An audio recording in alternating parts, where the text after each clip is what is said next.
Hello, hi students. Welcome to first session of Principles of Economics of BBA. It is a compulsory subject for BBA students of Mangalore University. In this first session, we are going to deal with the introductory remarks about the subject of economics. So, first module, nature of economics. Here we are going to deal with the introduction to economics, various definitions given by different economists regarding that subject of economics.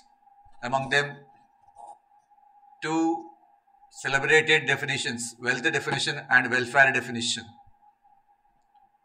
And at last, there will be multiple choice questions for a revision.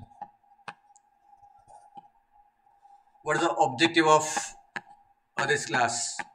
To give conceptual clarity on various concepts of economics, origin and growth of economics. Here we are going to deal with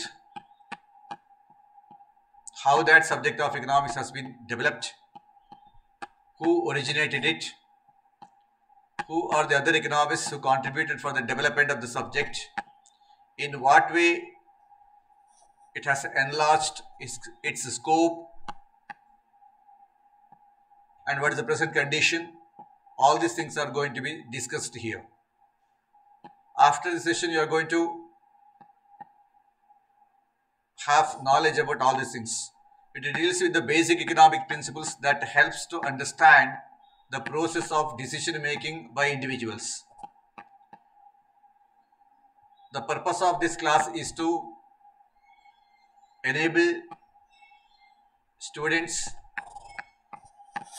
to understand the process of decision making and how to apply the basic concepts in the real life.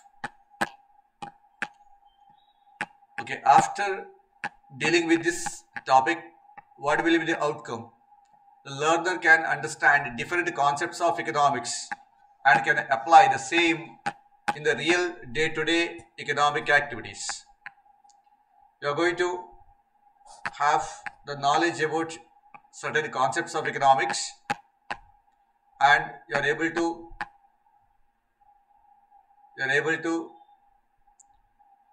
apply the same knowledge in a day-to-day economic activities, in understanding the concepts and understanding the activities.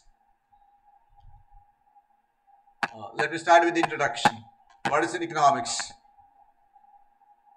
Economics is a science which studies human behavior and economic activities.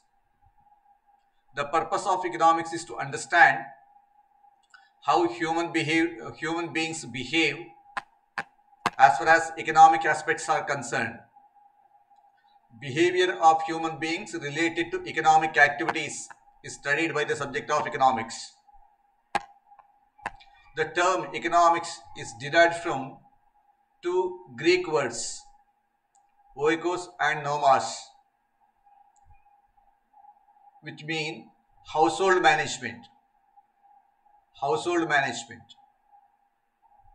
The old Greeks coined one more word called polis, P-O-L-I-S. That is why the subject of economics was previously called political economy. So classical economists, they use the term political economy instead of economics. Later on, Alfred Marshall coined the term economics and introduced the subject.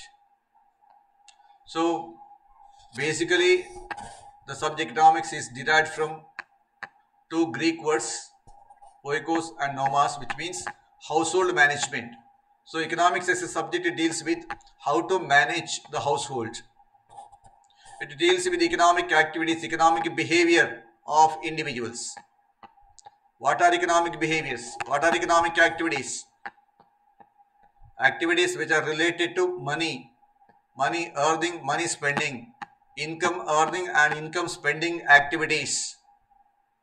income earning and income spending activities are studied by the subject of economics. Classical economics term that subject of economics as political economy. It was Alfred Marshall who used that term economics for the first time in the place of that political economy. The science of economics was born with the publication of Adam Smith's book in 1776. Adam Smith is also called the father of economics. He published a book called An Inquiry into the Nature and Causes of Wealth of Nations. It's not enquiry, inquiry, An Inquiry into the Nature and Causes of the Wealth of Nations, which was published in the year 1776. In this book, he explained that economics is a science which deals with wealth. Economics is a subject which deals with wealth. How human beings produce and use that wealth to satisfy their wants. How they earn their income, how they spend their income and satisfy their wants. For Adam Smith, economics is basically a wealth-getting science. We have the other economists. We have other economists who also explained the subject of economics as the study of wealth.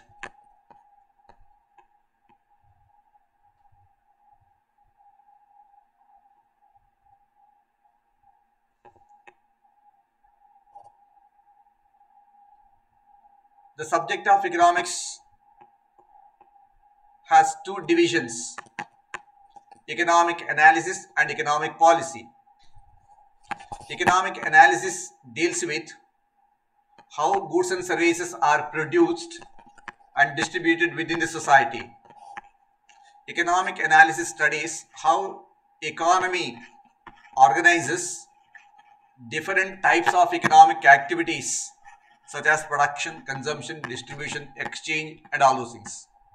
And the second part is economic policy, which studies about the policy making, decision making regarding economic policies, how different types of economic policies such as industrial policy, fiscal policy, monetary policy, etc. are designed and implemented. So the subject of economics has two dimensions, two parts: economic analysis, which studies about the functioning of an economy, and economic policy, which deals with policy making, designing economic policies. The entire subject of economics, according to classical economics, has been studied under 6 different sections. The subject of economics is divided into 6 different heads. They are production, consumption, exchange, distribution, etc. Let us study all those things one by one. The first one is consumption. Consumption refers to the satisfaction of human wants by using goods and services. No. The definition of consumption goes like this. Consumption means destruction of utility contained in the commodity for the satisfaction of human want. It is not just using goods. It is not just using goods as mentioned in the PPT. It is destruction of utility contained in the commodity with the purpose of satisfaction of human want. See, consumption is different from using. Consumption is different from eating, drinking. Consumption basically aims at satisfaction of want. By using or by enjoying the utility, you must be in a position to satisfy your want. That is called consumption. So consumption branch of economic studies various principles of consumption: law of diminishing marginal utility, consumer surplus, consumer sovereignty, equimarginal utility, all these parts are studied under that first section, that is consumption.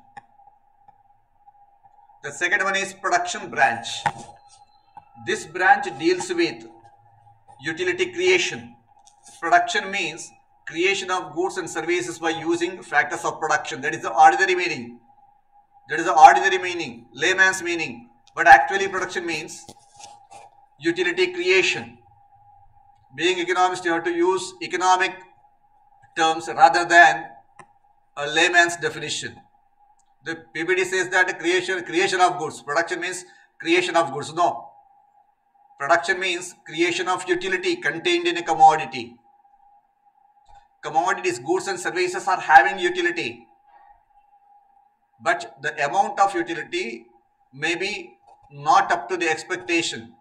So we are adding utility, we are creating additional utility in that commodity so as to satisfy human want. This process is called production.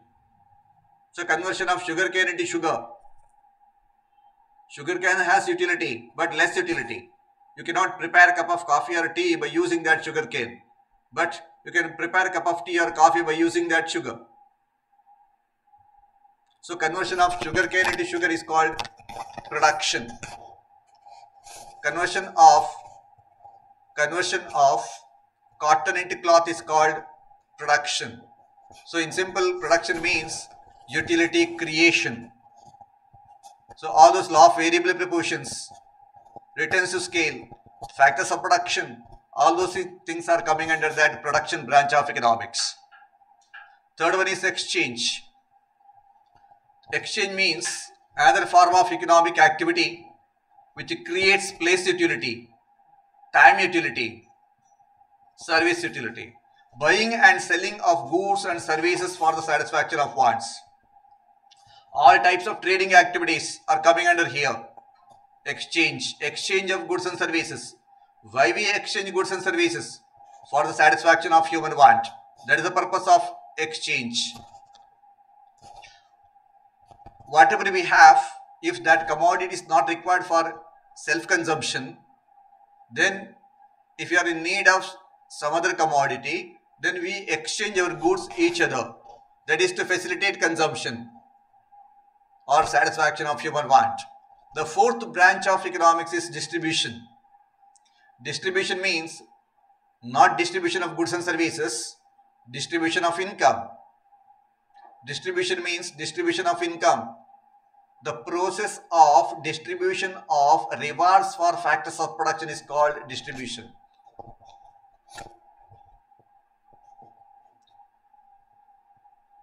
Factors of production are contributing their efforts in creation of goods, in utility creation. In return, these factors of production are required to be rewarded.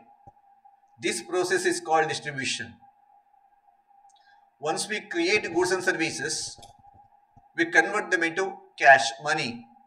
After converting them into money, we are using that money to pay the compensation for factors of production. We pay wages to labor, we pay rent to land, interest to capital and profit to organization. This process is called distribution. In ordinary meaning, distribution means distribution of goods and services. No, in economics, distribution means always distribution of rewards for factors of production. Then fifth branch is public finance. Public finance is that branch of economics which studies about financial activities of the government, economic activities of the government. How government earns its income, how government spends its income. Why we need government? Why we need government? Why that government should earn the income? Why that government should spend its income? The reason is very simple. The purpose of governmental earning, is to spend. The purpose of governmental spending is to promote welfare. So public finance is that branch of economics which deals with money raising and money spending activities of the government to promote welfare of the community. So here government represents the general public. The rich people, they are capable of looking after their welfare. but government as a representative of all aims at providing certain basic facilities to people so as to promote their welfare. So government renders services such as street lights, drinking water facilities, housing facilities, roads, railways, infrastructures like that. So for the execution of all these activities, government is in need of fund. So raising funds by the government in the form of taxation, and spending that money in the form of public expenditure is a part of public finance. And last part of economics is economic planning. Economic planning, see, it refers to the coordination of economic activities. No, actually economic planning means spending scarce resources so as to get a greater benefit. Unfortunately, even in case of richest countries, resources are scarce in relation to demand. Not only resources are scarce in relation to demand, they have alternative uses. So economic planning is required in order to prioritize the utilization of resources. Unfortunately, amount of money, amount of resources under our disposal is limited. We have to use these limited resources judiciously, in the most optimistic manner. That is the purpose of economic planning. Economic planning has greater relevance for developing countries which face basic economic inefficiencies. Okay, let us study the definitions of economics. The first celebrated definition was given by Adam Smith. It is not one word. Adam Smith, S-M-I-T-H. In the PPT, it's only one word. No, it's not one word. It's two words. The wealth definition is given by Professor Adam Smith. His book, An Inquiry. It's not enquiry. Inquiry into the nature and causes of the wealth of nations, published in the year 1776. According to him, economics as a science which studies nature and causes of the wealth of nations. What is wealth? Where that wealth originates? What are the causes for that wealth? How to create wealth? How to utilize wealth? And all those things. So for Adam Smith, economics is a wealth-getting science. So what is wealth? Remember that for Adam Smith, wealth is not material things. Wealth is not that precious metals, gold, silver, etc. The very first line of that Wealth of Nations book, which says that annual labor of every nation is the fund which it originally supplies with all the necessaries and conveniences of life. That is wealth. Unfortunately, people misinterpreted Adam Smith's definition by saying that for Adam Smith, economics is a subject of wealth getting. But those people, they failed to explain what is that wealth. Adam Smith clearly mentioned wealth is not gold, silver or precious metals. Wealth means annual labor. The amount of labor force, human resource of every nation which it supplies, which produces all the necessaries and conveniences of life. So necessaries and conveniences of life is the wealth, and that wealth originates with the human resource, labor force. There are few more definitions by other economists. Jean-Baptiste Say says, it is a study of laws which govern wealth. Economics is a subject which deals with wealth, study of the laws which govern wealth. What are the laws which govern wealth? How that wealth is going to be generated, how that wealth is going to be distributed, and all those things. F.A. Walker defined economics as a body of knowledge which relates of wealth. The body of knowledge which relates of wealth. It is a body of knowledge which deals with wealth. B. Price defined economics. All are agreed that it is concerned with wealth. J.E. Keynes defined economics deals with the phenomena of wealth. Horrible. Defined economics deals with the phenomena of wealth. I don't know what is that. Okay. Criticisms leveled against that wealth definition. It gave excessive importance to wealth. Wealth definition concentrated only on wealth and not the use of wealth. Wealth itself is not an end. Wealth is there for the utilization by man. Actually, the importance has to be given to man, for whose sake that wealth is going to be generated. So wealth itself is not an end. Wealth is only a way to attain human welfare. So it has given excessive importance to wealth. Second, it neglects social interest. Adam Smith's definition is, wealth definition is highly individualistic. It overlooks social interest, importance of society. How that social interest is going to be attained. In what way individual interest and social interests are complementary. Third one, it neglects non-material goods. Wealth definition neglects non-material goods. Non-material goods are services. Even services are also required. Doctor service, teacher service, magician, musician, all these services are also equally important. But unfortunately, wealth definition overlooks non-material services. Fourth one, no explanation about distribution of wealth.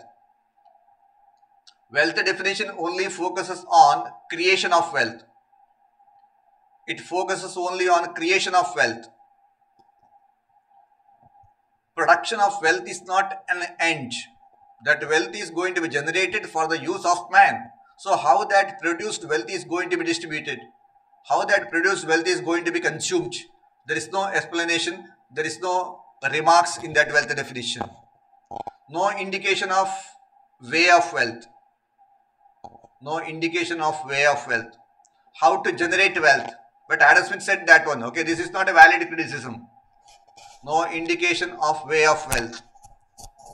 How that wealth is going to be generated. Labor force, annual labor force is a source of wealth. So wealth is going to be generated by annual labor force.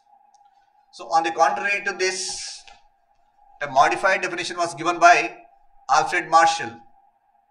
Alfred Marshall, a neoclassical economist, published a book called Principles of Economics in 1890. In that book, he shifted the importance from wealth to welfare. Wealth to welfare. That is why his definition is called welfare definition. According to Alfred Marshall, political economy or economics is the study of mankind in the ordinary business of life. It examines that part of individual and social action which is most closely connected with the attainment and with the use of material requisites of well-being. Thus, it's on the one side, it's a study of wealth, and on the other hand, more importantly, it is a study of man, welfare of man.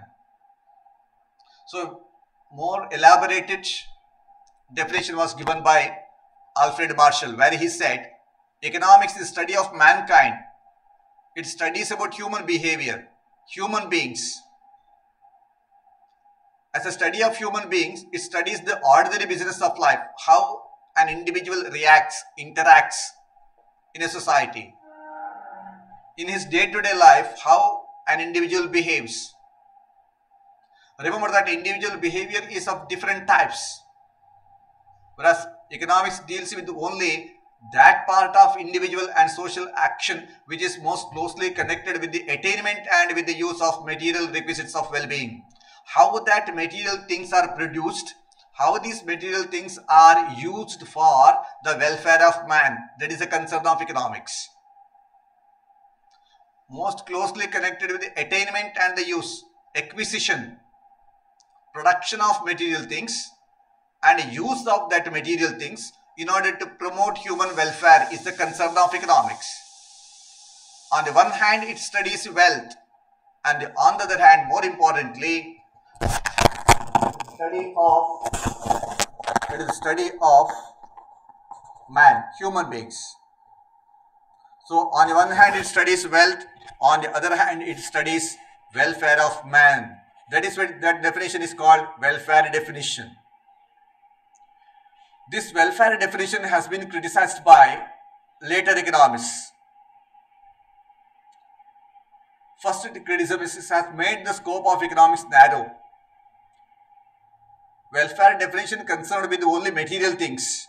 It overlooked non-material services in promoting human welfare. It is not just material things are contributing for human welfare, even services of a doctor or lawyer, teacher, they are also contributing for economic welfare, but all services are overlooked. The concept of welfare is not clear, it is a very vague concept. How to define that welfare? Welfare has different dimensions: social welfare, economic welfare, moral welfare, ethical welfare. The definition is totally neutral regarding, overlooked the particular aspect of that welfare. What is that welfare? See, material things need not always lead to welfare. Material things such as intoxicating drinks, cigarettes, etc. They are material things, but they are not promoting welfare. Rather, they are retarding welfare. So, what is welfare? How to define that welfare? The view that economics studies man in the ordinary business of life is wrong.